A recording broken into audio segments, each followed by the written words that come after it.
Olá, tudo bem com vocês? Espero que sim.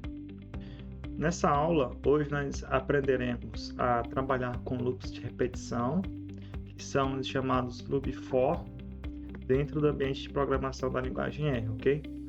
Então, bora lá.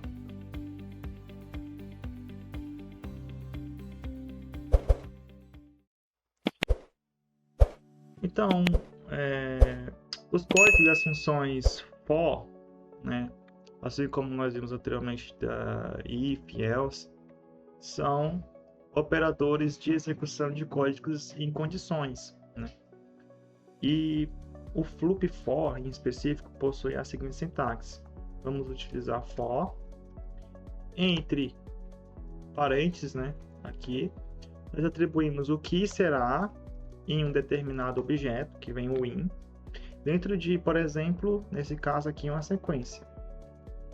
De uma sequência, né? Eu já mostrei para vocês como faz sequência aqui, de 1 a 10, de 1 em 1.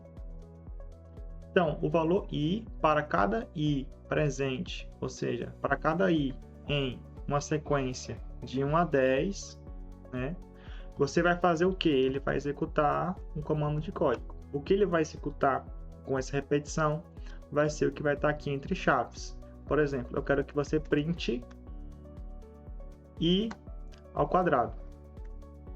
Então, se eu executar isso aqui no meu console, perceba o que aconteceu.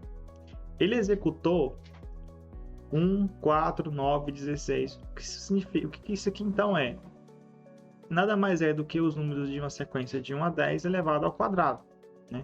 Então, esse valorzinho i, dentro dessa estrutura de sequência, vai ser para cada elemento dentro dessa sequência, ele vai executar esse comando aqui.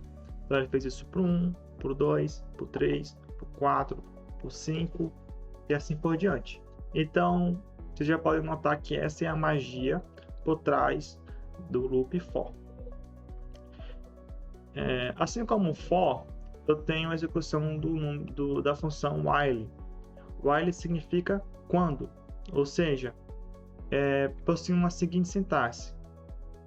Vamos supor, x aqui vai ser 1, vai valer 1.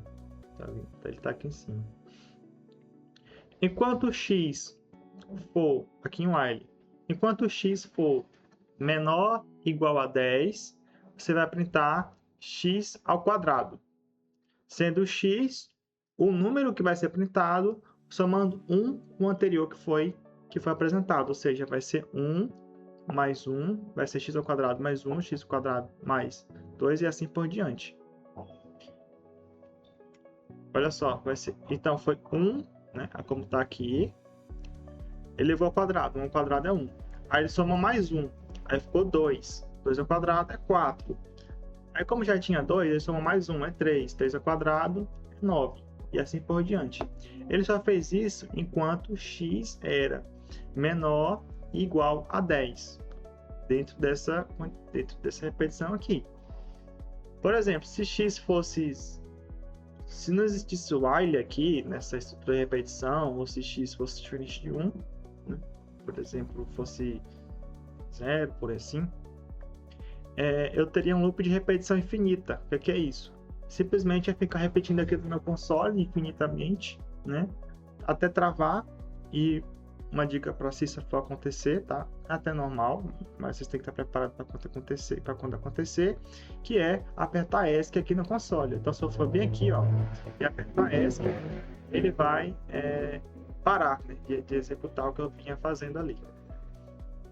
A função break, né, que vai parar de executar uma estrutura de repetição quando determinada condição for atendida. Por exemplo, vamos tentar interpretar isso daqui em linguagem natural. Vamos interpretar esse código. Então, for significa para. Para cada x, numa sequência de 1 a 10, se x for igual a 7, para. Se x for igual a 7, para. Caso contrário, print x ao quadrado. Então ele vai printar até 7, até 6. Né? Até 6 ele vai printar. Então perceba que eu estrutei uma condicional aqui, ó, if, dentro de um for. também é possível. Então, ó, ele pintou 1 ao quadrado, 2 ao quadrado, 3 ao quadrado, 4 ao quadrado, 5 e 6. Por que ele não printou 7? Porque quando eu disse que x fosse igual a 7, ele ia parar. Então, ou seja, não vai ser 7 e nem nada mais do que 7. Quando ser 7, ele vai parar. O Nest, diferente do Break, ele vai pular um caso específico. Por exemplo, aqui ele parou quando o x foi igual a 7 e não fez para 8, nem 9, nem 10.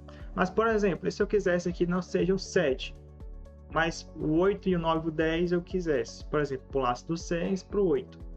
Isso que a função next vai fazer, ao contrário do break. Então, se eu for executar aqui, ó, ele tem para 1 ao quadrado, 2 ao quadrado, 3, 4, 5 ao quadrado, 6.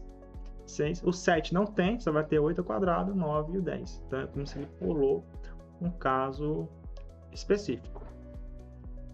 Né? Então, essas aqui são as operações que você pode fazer com loop for. Em aulas práticas, nós veremos como utilizar isso para, por exemplo, aplicar funções para cada elemento num vetor presente em um data frame, que vai ser bem interessante lá nas nossas aulas de análise de dados de caso prático, que eu pretendo trazer para vocês, tá bom?